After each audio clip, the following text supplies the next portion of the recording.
Do you know what it feels like to be alone, waiting for 7 hours in a hospital while your own children, those to whom you gave everything, are too busy to be with you? I know. What you're about to hear today isn't just my story.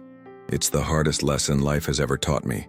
One that warns you about the loneliness that selflessness can bring, and how 1 hour in a hospital can change everything forever. Imagine a lifetime of work, of sacrifices for your family, only to feel like a liability at your most fragile moment.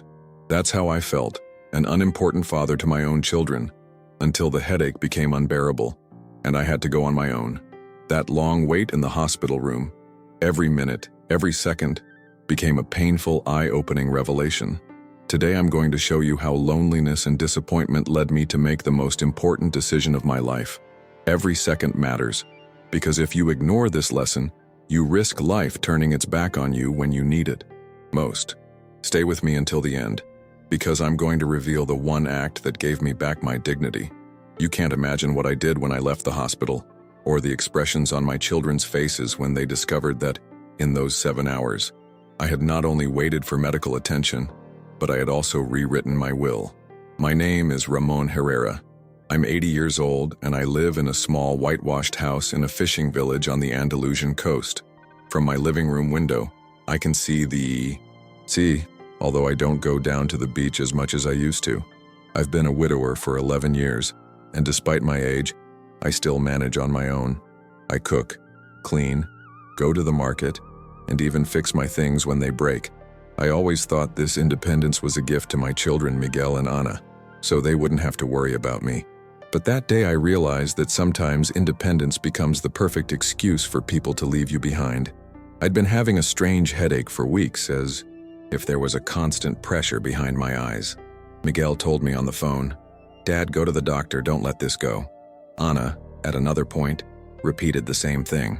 I hinted that maybe they could join me, but they were both very busy. Miguel with his renovation business, Ana with her Pilates classes and their young daughter. I told them not to worry, that I'd manage, although inside their absence hurt more than the headache.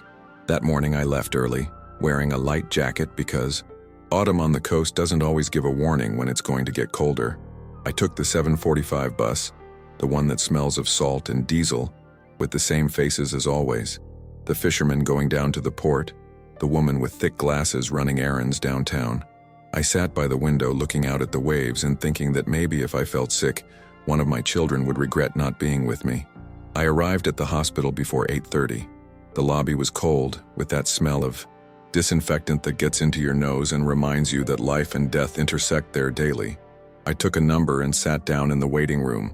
There was a television on, showing a morning show, but no one was paying attention. Neither was I. My pain mingled with a strange, empty feeling, as if something inside me was warning me that this day wouldn't be like the others. The hours began to pass. First 1, then 2, then 3. My shift number seemed to never arrive. I saw entire families, coming and going, children holding their mothers, grandchildren playing pranks on their grandparents to keep them from getting bored. I was alone, waving my hands to keep warm, staring at the door, as if waving them louder would speed up the moment. I tried calling Miguel and Ana, but neither answered. "They'll be working," I repeated to myself, though the phrase already sounded hollow. After 6 hours of waiting, the headache turned into an unbearable throb. It felt like someone was squeezing my skull with both hands. I asked a nurse to please take me ahead, but she said there was nothing she could do. Her voice wasn't cruel, but it wasn't compassionate either. In that instant, I understood that to the system, I was just another number, and to my children perhaps too. When they finally called me after 7 hours of sitting, I could barely walk straight. The doctor looked at me with furrowed brows and ordered an urgent CT scan. "You have a cerebral hemorrhage, Mr. Herrera. We need surgery now." I don't remember exactly what I thought. I just felt a chill run down my spine. They took me to the operating room, and while they administered the anesthetic, the last thing I thought about was the empty chair next to me in the waiting room. That chair that in another world should have been occupied by Miguel or Ana. The operation lasted hours. When I woke up, the room was dark. The first voice I heard wasn't my children's, but a nurse's telling me, "Everything went well, Don. Ramon, Miguel and Ana arrived much later with hurried excuses and looks that attempted to appear concerned. I was no longer expecting anything. That night, as I listened to the distant sound of the waves from the hospital window, I knew something inside me had changed forever. That first night in the hospital was long and silent. I didn't sleep a wink, not because of the pain, the morphine was doing its job, but because of the feeling of abandonment that tightened my chest more than any bandage. I listened to the nurse's footsteps in the hallway, the intermittent beeping of the machines in the neighboring rooms, and I wondered if any of my children would be sleeping with me. But when I turned my head toward the door, all I saw was the shadow of the empty chair, with Miguel's coat hanging on it like an excuse on a coat rack. The next day, Ana came early. She brought a bag of juice and cookies, as if a couple of snacks could make up for the 7 hours I spent waiting alone. She sat on the edge of the bed, asked me how I was feeling, and before I could answer, she began telling me she had to leave soon because the girl had a school performance. I nodded, but inside, I felt like our conversations had become a mechanical exchange, with no room for what really mattered. Miguel arrived later, his usual hurried tone. "Dad, the important thing is that you're okay now, right? Don't be dramatic." That sentence hit me harder than any diagnosis. It wasn't dramatic, it was the simple need to feel loved. But I understood that for him, my feelings were a secondary detail, as if the surgery were a procedure with no major emotional weight. I spent 3 days in the hospital. Every morning, when I opened my eyes, I hoped to see one of them there, just as I had been at their beds when they were children and had fevers. But most of the time I was alone. The nurses, with their hurried routine, gave me more human warmth than my own blood. And in that emptiness, I began to think about everything I had done for my children and how they were giving it back to me now. When I was discharged, the doctor recommended complete rest for weeks. Miguel drove me home, talking more about his clients than me. Ana texted me that night to say she was tired and would call me tomorrow. That tomorrow took several days to arrive. Meanwhile, I moved slowly around my house, listening to the clock ticking every second as if reminding me how lonely I was. One afternoon, while making myself a cup of coffee, I opened my desk drawer and saw the envelope containing my will. I had written it years before, leaving the house and my savings equally to Miguel and Ana. I held it in my hands and felt it weigh more than ever, not because of the paper, but because of everything it represented. Suddenly, I wondered if that document still made sense. I spent several days mulling it over. I didn't want to act out of anger, but I did want to act with clarity. I remembered every birthday they missed, every call they didn't answer, every time they made me feel like a nuisance. And I also remembered those who had been there. My neighbor Pedro, who took me to the doctor a couple of times. Carmen, the baker, who left warm bread at my door without charging me when she saw I was weak. They had cared for me more than my own children. That's when I made the decision. I called a notary in town and made an appointment for the following Monday. I didn't tell anyone. That night I slept strangely calmly, as if I had finally found a way to restore the respect others had taken from me. Monday dawned with a gray sky, one of those that seemed to carry a different kind of silence than usual. I got up slowly, made a strong coffee, and put on the brown jacket I saved for important occasions. I walked to the notary's office, an old building with a yellow facade that smells of waxed wood and old papers. As I entered, the echo of my footsteps mingled with the ticking of a grandfather clock, and for a moment, I thought that sound marked the end of a phase in my life. The notary, a man with a deep voice and round glasses, greeted me with a cordial smile. "Don Ramon, please come in," he said, as if sensing that what I brought with me wasn't just a legal procedure, but a decision steeped in history and emotion. I sat across from him and opened the envelope containing the old will. I felt a slight tremble in my hands, not from insecurity, but from the full awareness that I was about to close a chapter of 80 years of dedication, sacrifice, and often swallowed silences. I explained that I wanted to change everything. The house would no longer go to Miguel and Ana, but to a local foundation that helps abandoned elderly people. The savings would go to Pedro and Carmen, the two people who had been by my side without asking anything in return. The notary looked at me for a moment, without judgment, and simply nodded. "That's your right," he said.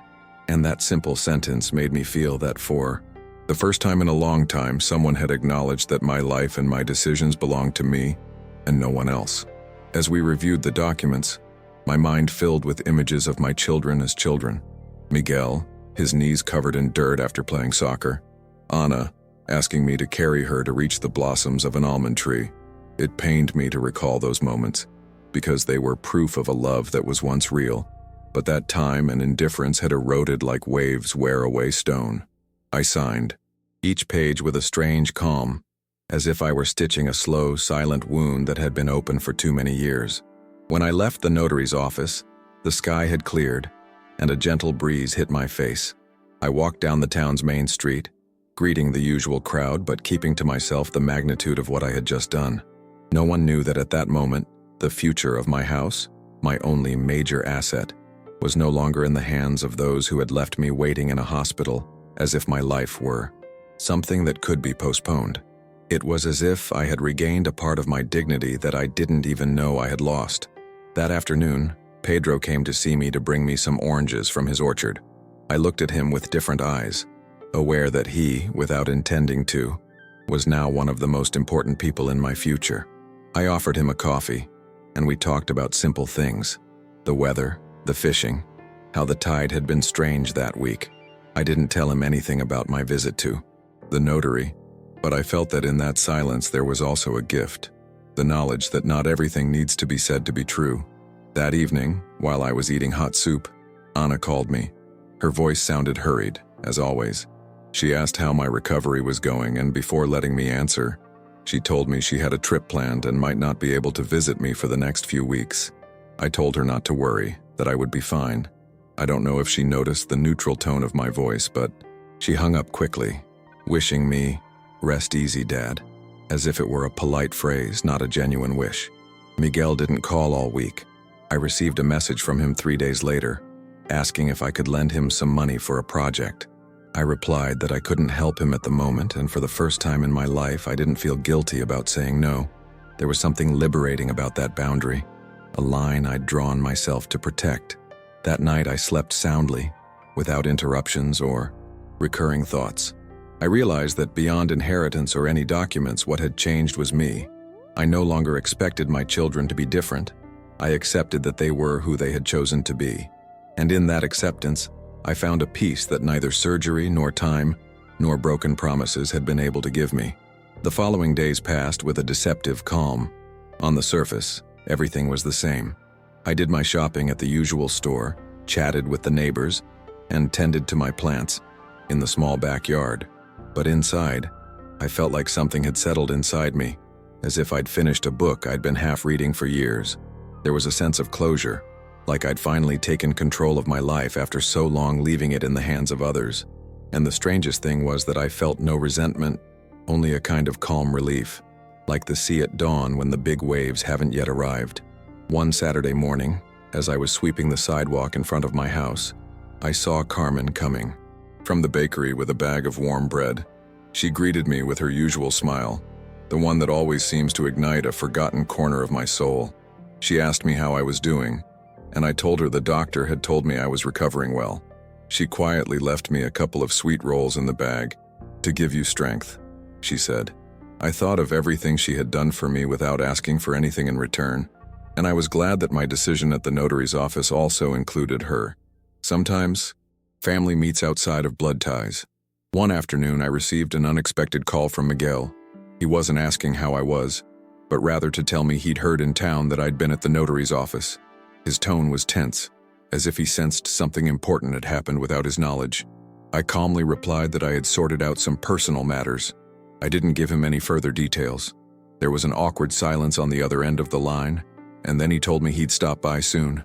I didn't believe him, but I didn't argue either. That night I thought about how quickly rumors spread in a small town. All it took was someone seeing me walk into an office for the news to spread like wildfire. But I wasn't worried. If the day came when Miguel and Ana learned the truth, I would be prepared. Not to justify myself, but to look them in the eye and remind them that actions, or lack thereof, always have consequences. On Sunday, Pedro came to see me with a bottle of wine he had saved for a special occasion. We sat on the patio, under the vine that was already beginning to shed its yellowing leaves, and opened the bottle. We toasted to life, to good health, and I, silently, Also toasted to the second chances one can give oneself. Pedro told me stories of the sea, of his time working on merchant ships, and I listened with the attention one reserves for things that matter.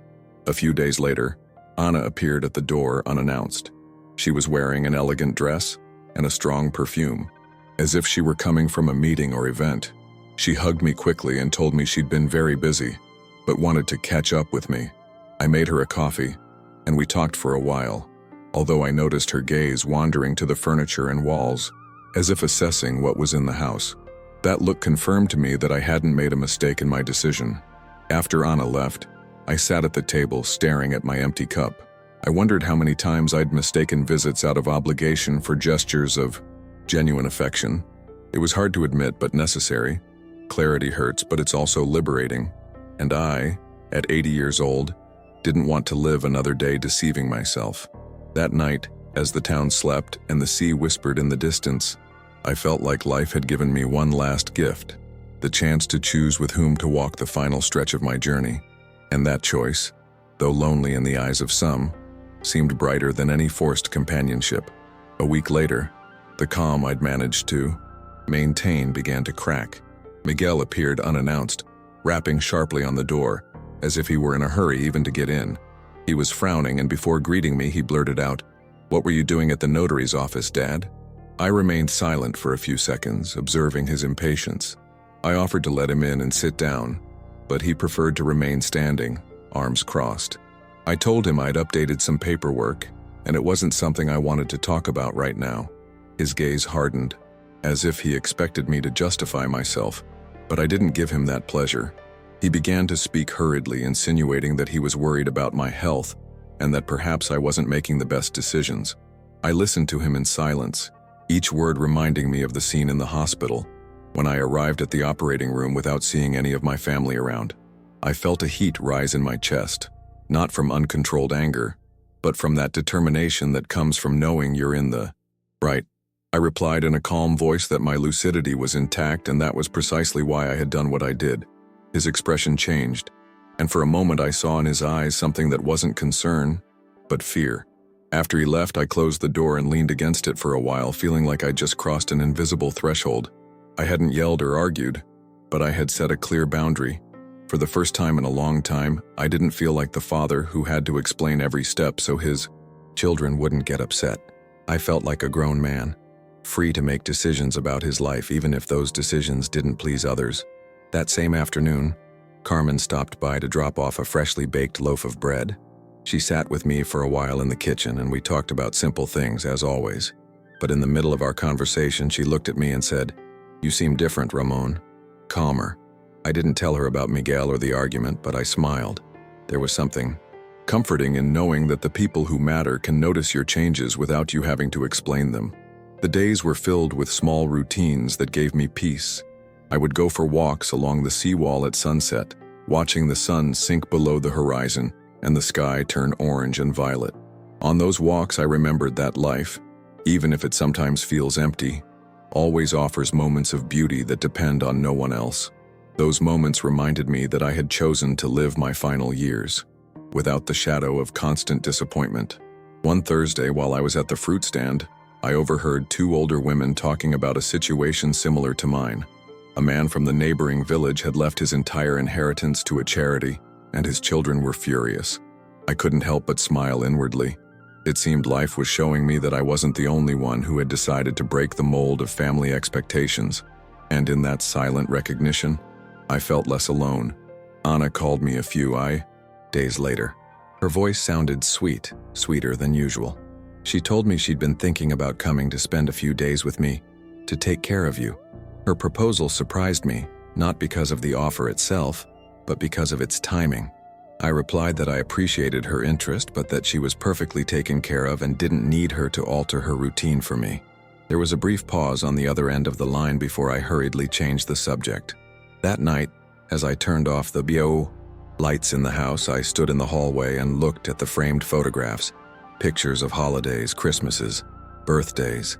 I realized that in most of them, I was smiling with my eyes on others, as if I had always been the spectator of the affection I gave.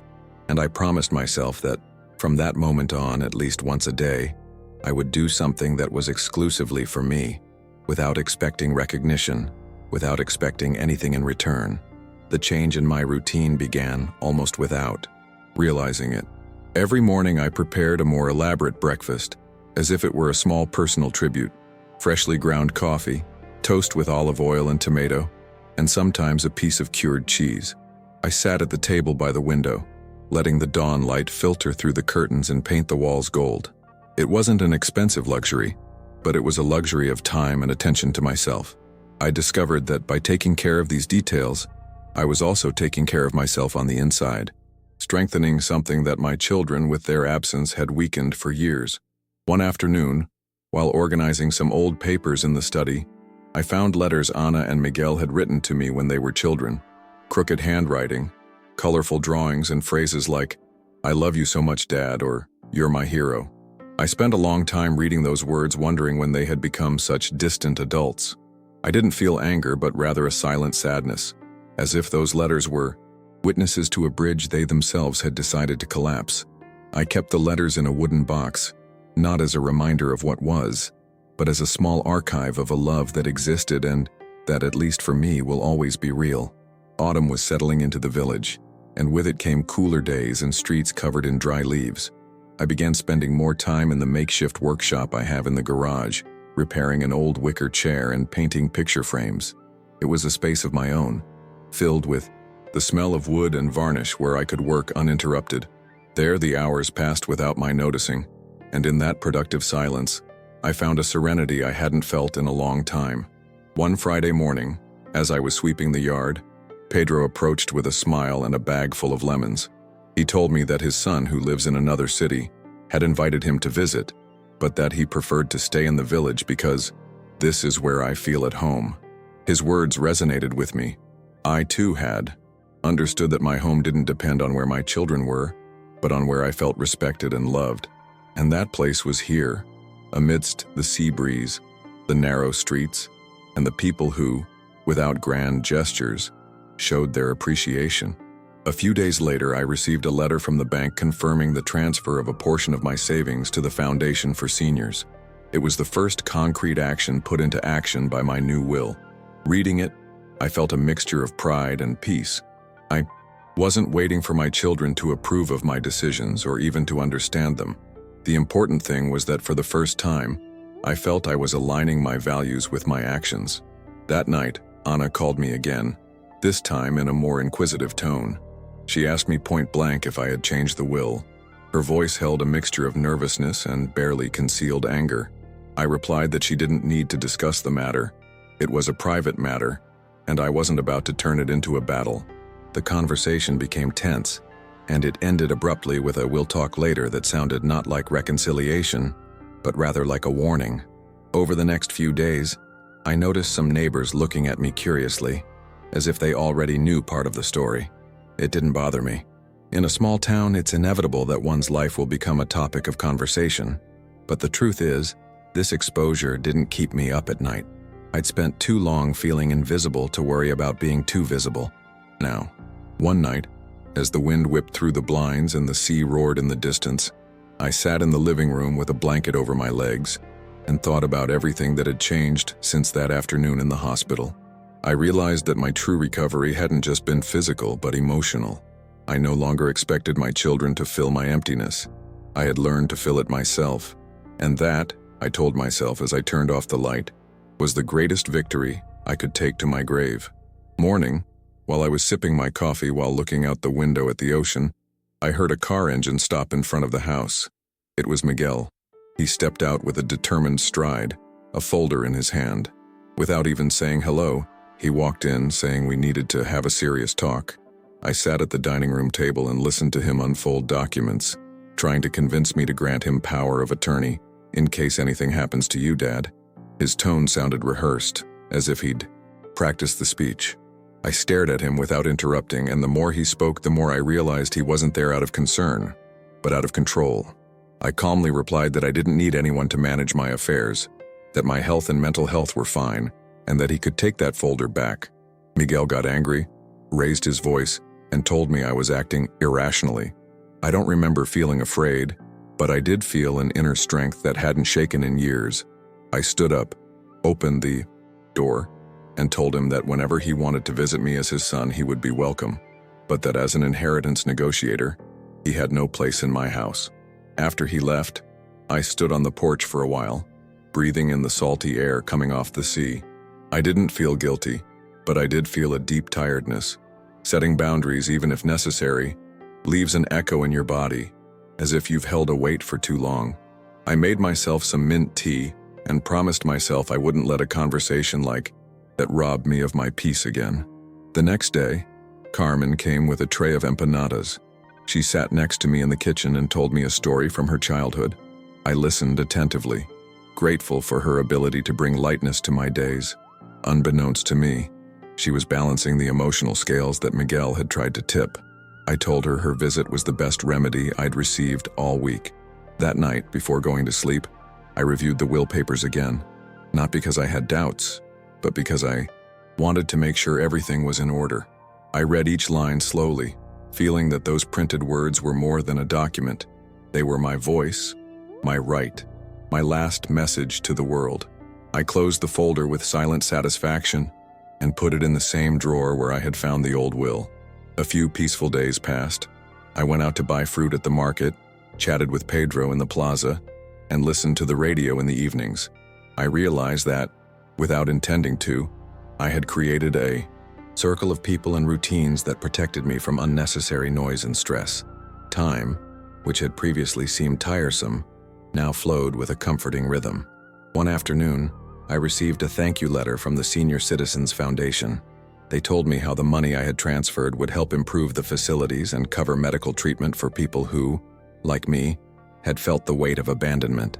Reading it, my eyes watered. It wasn't just satisfaction, it was the relief of knowing that something good could come from a bitter story. That night I slept soundly, certain that whatever happened with Miguel or Ana, my decision was already sowing something positive in the world, and that, I thought before closing my eyes, was more important than any forced reconciliation. One Sunday afternoon, as the sun slowly sank behind the hills and the town took on orange hues, Ana visited me. She hadn't told me, and that surprised me. She came in with an expression that was meant to be warm, but her eyes held that unease you recognize when someone comes with an ulterior motive. She hugged me, asked how I was, and after a few minutes of small talk, she asked the direct question, "Dad, is it true you changed your will?" I felt the air in the room thicken. I remained silent for a few seconds, sipping my coffee, and then calmly told her that my decisions had been made and that I didn't need to justify them. Ana tried to insist. She told me what would be fair, how families should take care of each other. I listened without interrupting, but her words sounded empty, as if they were learned phrases, not genuine feelings. I replied that families take care of each other through actions, not promises, and that when I needed them most, they left me waiting 7 hours in a hospital. I could see how uncomfortable that thought made her. She looked down and fiddled with her cup, unable to meet my gaze. After an awkward moment, she changed the subject and told me she was thinking about renovating her house and that she could use some financial support. I couldn't help but smile, not out of mockery, but because at that moment I understood that the visit wasn't about patching things up, but rather testing the waters. I told her I was happy about her plans, but that I couldn't help her in that regard. Her smile faded, and the conversation grew colder until she decided to leave. When I closed the door behind her, I stood in the hallway for a while, taking a deep breath. I felt no guilt, and that was new to me. Before, a rejection of my children would have left me with days of regret. Now I just felt like I'd defended my space and my boundaries, and that, at 80 years old, was a late but necessary learning. That same week, Pedro invited me to dinner at his house. His wife prepared a fish stew that smelled of home and care. Amidst laughter and conversation, I realized that at that table, I felt more like a son than a father, cared for, listened to, valued. There were no inheritances involved, no unfinished business, just the simple joy of sharing a moment. That night, when I returned home, I thought that perhaps true family isn't always the one you get, but the one that chooses you. A few days later, while out shopping, I ran into a neighbor who, in a conspiratorial tone, said to me, "There's talk you've left your house to a foundation." I wasn't bothered. I responded with a smile and a, "People always talk." I continued walking, feeling I no longer needed to hide my decisions. The important thing was that I knew why I'd made them, and those reasons were solid enough to withstand any rumors. The weather began to change, and the evenings grew cooler. I spent more time in the workshop, restoring an old trunk that had belonged to my father. As I sanded the wood, I thought about all the things I had inherited from him. Not so much objects, but values. And one of those values was not letting others decide for me. It comforted me to feel that in some way I was honoring his memory with my actions. One night, sitting on the couch with a blanket over my legs, I looked out the window at the starry sky. I realized that despite everything, I didn't harbor hatred toward Miguel or Ana. Yes, disappointment. Yes, distance, but not hatred. And that, more than any notarized document, was my true liberation. Because I understood that my decision wasn't a punishment, but an act of justice toward myself. One morning, while sweeping dry leaves from the patio, I heard someone gently knocking at the door. When I opened it, I found Miguel, this time without a folder or papers, but with a serious expression. He asked me to come in and sat down at the dining room table without hesitation. He said he'd been thinking a lot since our last conversation and wanted to get things straight. I watched him, trying to read whether his words were born of sincere intention or a calculated strategy. He spoke to me about family, memories, how much the house meant to him, and although he tried to wrap everything in an affectionate tone, each sentence returned to the same point: his heritage. I replied calmly, without getting upset, that the house was no longer up for grabs, that my decision was firm and that I hadn't taken it lightly. I explained that the will wasn't a punishment, but a natural consequence of how things had turned out. I noticed his jaw tense, as if he were struggling to contain his rage. He told me that he didn't understand how I could leave my own children out. I, looking him in the eye, replied that what I didn't understand was how they could have left me waiting alone in a hospital for 7 hours. The silence that followed spoke louder than any answer. Miguel stood up and began pacing around the room, looking at the paintings and furniture as if he wanted to capture every detail. It wasn't nostalgia I saw in his gestures, but a kind of calculation. Finally, he told me he respected my wishes, although his tone wasn't entirely convincing. He left without shaking my hand, and I stood in the doorway, watching his car drive away down the cobblestone street. That afternoon, to clear my head, I went for a walk along the seawall. The sea was rough and the waves crashed heavily against the rocks. I stood for a while, watching this constant movement, thinking that life, like the sea, never stops moving, even if you try to stop it. I felt a mixture of melancholy and relief. Melancholy for what I could no longer change, relief for what was in my hands. When I returned home, I found another letter from the foundation in my mailbox.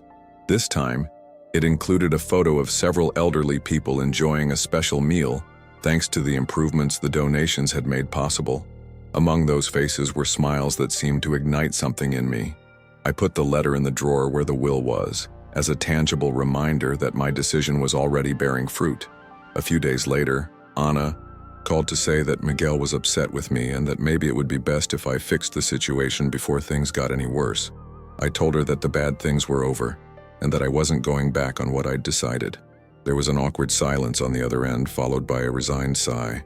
She didn't try to convince me further.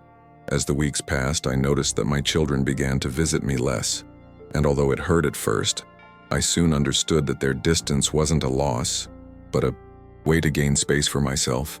I no longer constantly waited for their calls or visits, and that freed me from the anxiety that had plagued me for years. One evening, as I poured myself a glass of wine in the living room, I thought my life, despite the cracks, was complete. I had a home that still breathed history, friends who truly cared for me, and above all, the peace of mind of having acted coherently.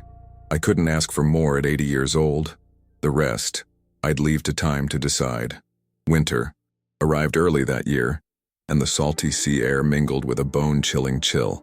I lit the fireplace in the living room and grew accustomed to spending the evenings reading by the fire. It was a different kind of warmth than before, not just physical, but emotional as well. I felt like home was mine again in a profound sense, not as a place others saw as a commodity to be shared. but as a refuge I had reclaimed for myself. Every crackle of the wood reminded me that painful decisions can also bring peace. One morning, Pedro came knocking on the door with a newspaper under his arm. He told me there was an article about the foundation and its new expansion project, discreetly mentioning the donors. My full name didn't appear, just an anonymous resident of the coastal town. It made me smile. I didn't need public recognition. It was enough to know that the echo of my decision was already improving lives. Pedro, in his straightforward manner, told me, "You've done more for those people than many of their own children." That phrase stayed with me for the rest of the day. In the middle of the month, I received an unexpected call from the foundation's director. He invited me to visit the facilities to see firsthand the improvements that had been made. I hesitated for a moment but accepted. On the day of the visit, upon entering, I was greeted by the smell of homemade food and the laughter of several elderly people gathered in a large, bright room. Some were painting, others chatting, and a couple were playing dominoes. I was introduced to everyone without mentioning my contribution, but I saw in their eyes a gratitude that needed no words. On the way back, the foundation car dropped me off in front of my house, just as Anna was passing by on the sidewalk. She looked at me curiously and asked where I'd been. I told her the truth. Her silence was brief but laced with discomfort. I think she understood at that moment, even if I didn't say it, that my decision hadn't been impulsive or out of spite, but rather out of a sense of personal justice. That night, while eating hot soup, I remembered the last time I'd been in a hospital before that operation. It was when my wife was still alive, and the children were young. There were no lonely waits then. We were all together. I realized that over the years the scales had tipped in the direction where I always gave more than I received, and that my act with the will was simply to redress that balance. At the end of the week, Miguel called me after several days of no contact. This time he didn't argue, but his tone was cold. He asked if he could spend the holidays at my house, like before. I thought about it for a few seconds and agreed, not because I wanted to reconcile at any cost, but because I felt I could handle the situation from a different place. I no longer needed his approval or his conditional affection to feel whole. The days leading up to the holidays were peaceful. I prepared some traditional dishes and decorated the house with old ornaments I'd stored in boxes for years. As I hung a garland in the living room, I paused to look at the walls, filled with photos and memories. I thought that, beyond the papers and heirlooms, my true heritage was that story hanging in every frame, one that no one could erase. When the night of the celebration arrived, the house was filled with familiar voices and smells.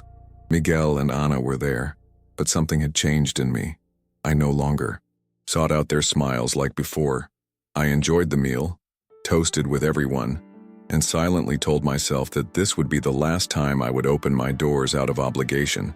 Next year, I would open them only to those who came with a sincere heart.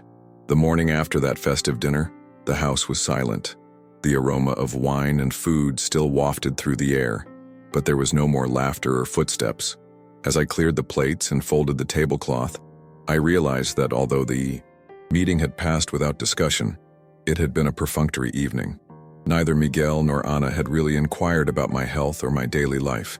Their attention seemed focused on material things, comments about the house, about antique furniture that could be sold. That feeling confirmed to me that my decision regarding the will was not only right, but irreversible. That day, I decided to go for a walk on the beach, something I hadn't done since before the operation. The sea was calm, and the horizon seemed like an endless canvas. I took a deep breath and felt a lightness I hadn't experienced in a long time. It was as if the sea breeze had blown away the last shred of doubt I might have had. I realized that solitude, when you choose it, ceases to be a burden and becomes a safe space. When I returned, I found an envelope under the door. There was no return address, but the handwriting was from Anna. I opened it, and inside was a brief letter asking me to reconsider my decision, arguing that family comes first, and that we shouldn't let a misunderstanding separate us. I stared at those words and thought about how many times I'd heard that phrase used as a way to avoid responsibility.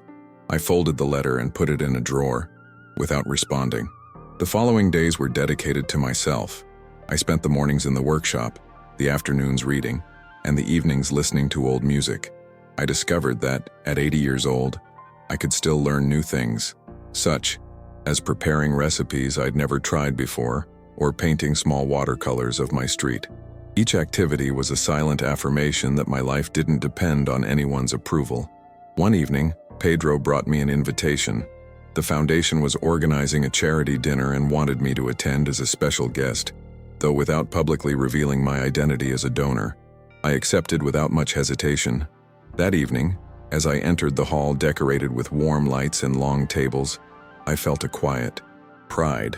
Seeing so many people gathered for a cause I had supported gave me the certainty that I was leaving something behind that transcended any family conflict.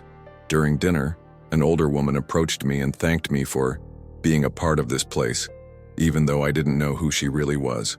Her hands, wrinkled but firm, squeezed mine tightly. I felt more sincere in that gesture than in many of my recent conversations with my children, and I knew that my legacy, even if it didn't bear my name, would have a real impact on other people's lives. Returning home that evening, I lit the fireplace and poured myself a glass of wine. I looked around and realized that home was no longer a place of disputes or frustrated expectations, but a refuge I had reclaimed for myself. In that moment, I understood that my story was not one of loss, but of transformation. I had moved from abandonment to affirmation, from passive waiting to conscious decision. That feeling stayed with me as I went to sleep. And as the warmth of the blanket enveloped me, I thought that, although there were still chapters to live, I had already written the most important one, putting myself in the place I was always meant to occupy. With the beginning of the new year, the town returned to its usual rhythm. The Christmas lights were taken down, and the streets regained their usual calm. I dedicated myself to organizing closets and getting rid of things I'd been holding on to for decades without reason. Each item I let go of felt like a weight was lifted off my shoulders. Among the boxes, I found an old camera I used when my children were young. As I went through it, I discovered undeveloped film rolls. I decided to take them to the town photographer, unaware that those images would bring back memories I had yet to process. When I collected the photos a few days later, I found scenes frozen in time. Miguel and Ana playing on the beach, my wife smiling while holding a basket of fruit, me building a sandcastle with my hands full of mud. I sat on a bench facing the sea and looked at them again and again. I didn't feel painful nostalgia, but rather a quiet gratitude for having experienced those moments. I understood that the love I gave was genuine, and that no one could take that away from me even if the reciprocity had been lost along the way. One afternoon, Ana called me again. This time her voice was softer, less reproachful. She told me she'd been thinking about what I'd said about actions, not promises. She didn't ask me to change the will or even mention the inheritance. She just asked if she could come spend some time with me, with no intention other than to talk. I accepted, cautiously, but without resentment. I learned that doors can be opened again, as long as you keep control of the keys. When he came, we spent the afternoon drinking coffee and talking about simple things. The weather, recipes, anecdotes from the town. I noticed he was more present, less concerned, with looking around as if he were assessing my house. I don't know if this change was permanent or just momentary, but I appreciated it. For the first time in a long time, our conversation didn't have an undercurrent of tension. That night, before going to sleep, I thought that perhaps relationships don't always break down suddenly. Sometimes they wear down little by little, and other times they can begin to rebuild just as slowly. But I also understood that rebuilding doesn't mean going back to how things were before, but rather creating something new on firmer and clearer foundations. In my case, that meant not sacrificing my peace for the dream of a perfect family. In mid-January, I received another letter from the foundation. They invited me to volunteer for some activities if I felt up to it.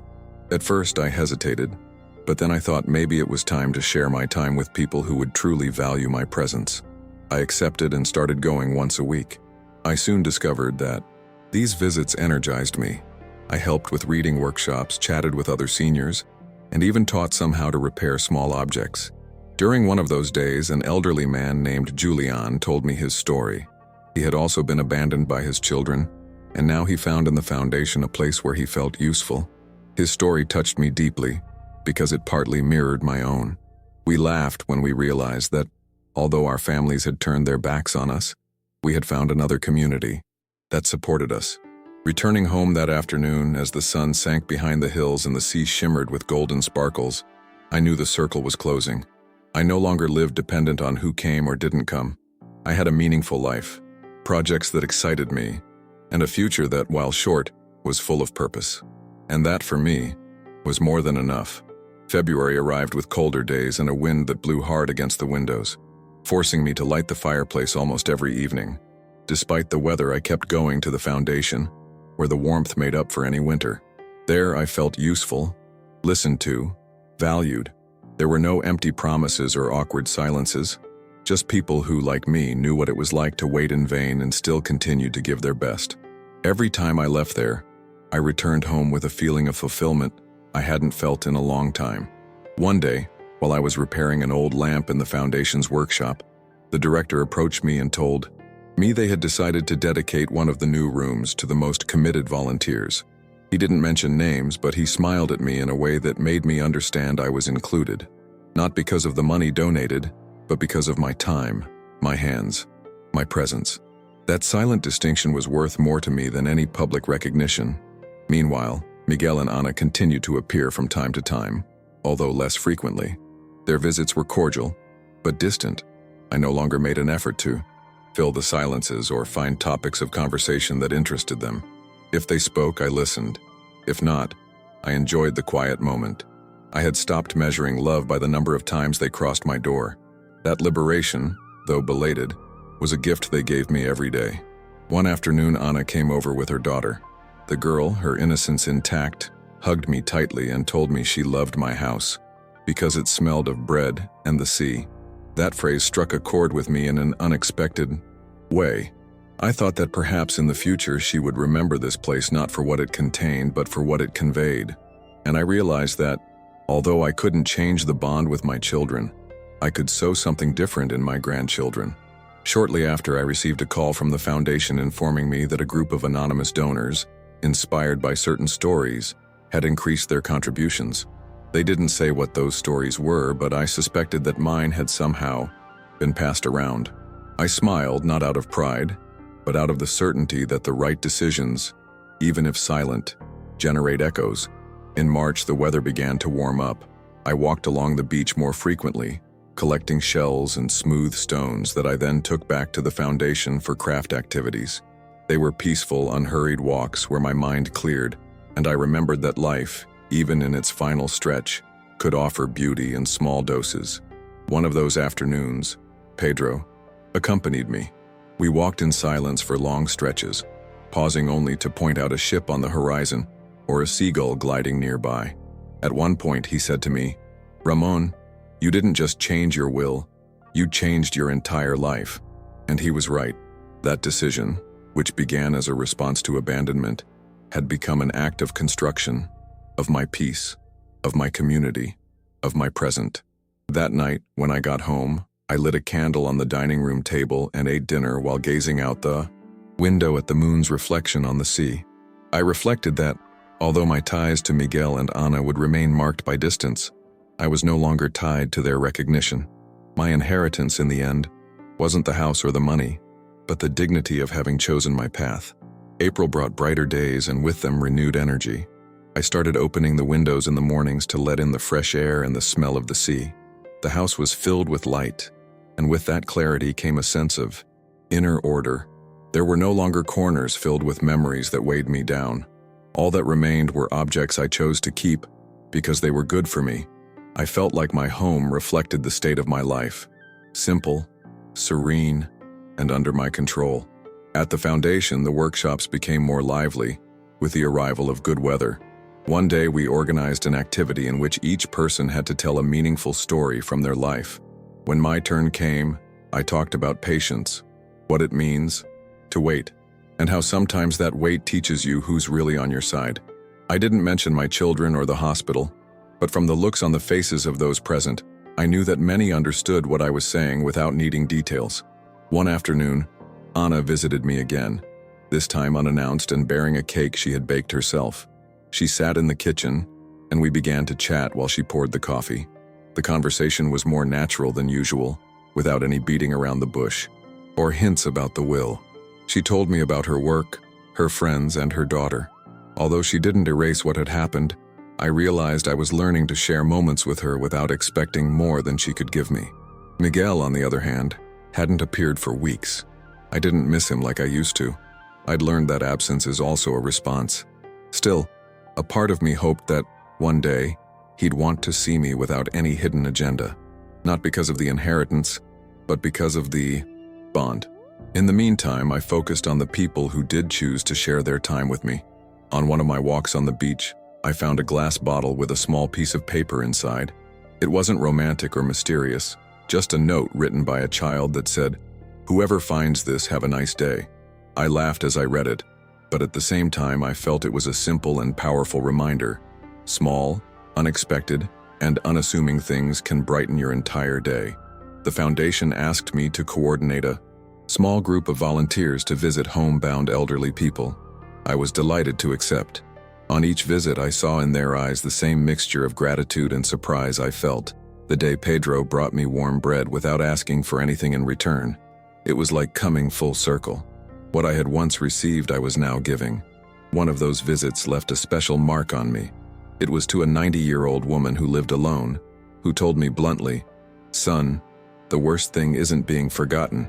It's being remembered only when it suits them." I felt a chill because her words mirrored my own experience. I left her home certain that I was on the right path. That night, as I was writing in a notebook I'd started using as a diary, I found myself jotting down a phrase that came to me almost without thinking. My will didn't change to punish. It changed to care. Rereading it, I realized it summed up everything I'd done and everything I'd learned. May began with warm days and a calm that permeated the entire town. One morning, while I was watering the plants in the yard, I heard footsteps approaching. It was Miguel. His expression was less tense than usual, but his eyes avoided mine. He asked me to sit down and, after a few minutes of light conversation, said he wanted to apologize for some things. He didn't specify which ones, but I understood that, in its limited form, it was an attempt at rapprochement. I thanked him for his words, without reproaches or demands. I no longer needed to be told everything in order to heal old wounds. We talked for a while longer about the town, work, and even a soccer game. He didn't mention the will, and neither did I. When he stood up to leave, he gave me a brief hug, as if he was still struggling, but sincere in his awkwardness. I watched him walk down the street, and I thought that maybe some distances can't be erased, but they can be made more bearable. At the foundation, life continued vibrantly.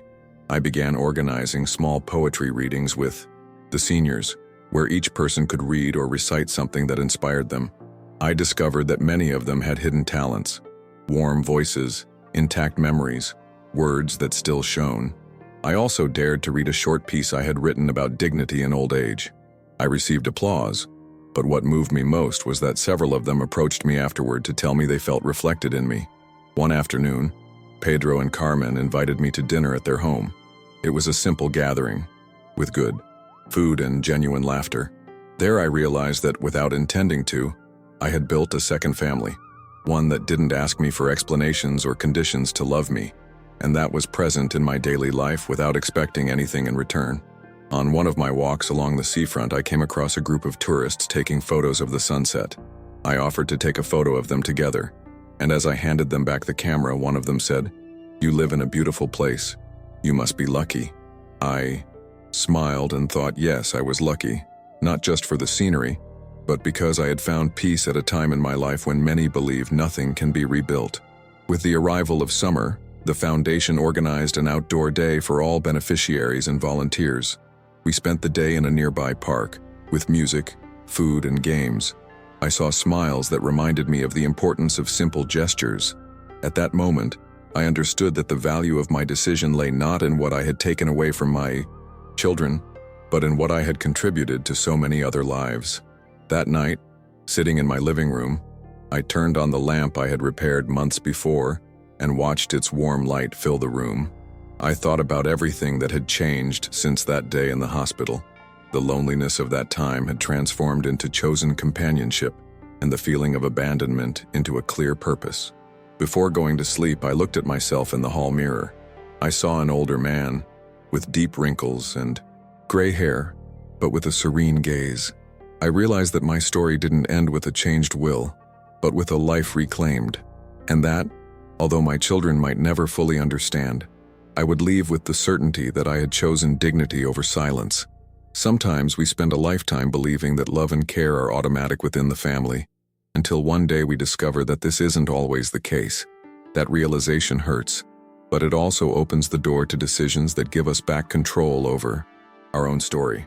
I experienced it, and although the path wasn't easy, it taught me that protecting one's dignity is a form of self-love that no one should deny themselves. If you've been through something similar, if you've ever felt like you were waiting in vain for a gesture from someone who never came, I'd love to hear about it. Sometimes, sharing what we carry inside doesn't change the past, but it can ease the burden of continuing to carry it alone. And if you know someone who needs to hear that there are still ways to regain their voice and strength, even when it seems too late, share this story with them. Maybe like mine, it's just what they need to take the first step. If you'd like to continue following me through stories born from life itself with its wounds and silent victories, stay close. There will always be a place here for stories that remind us that dignity isn't inherited, it's chosen.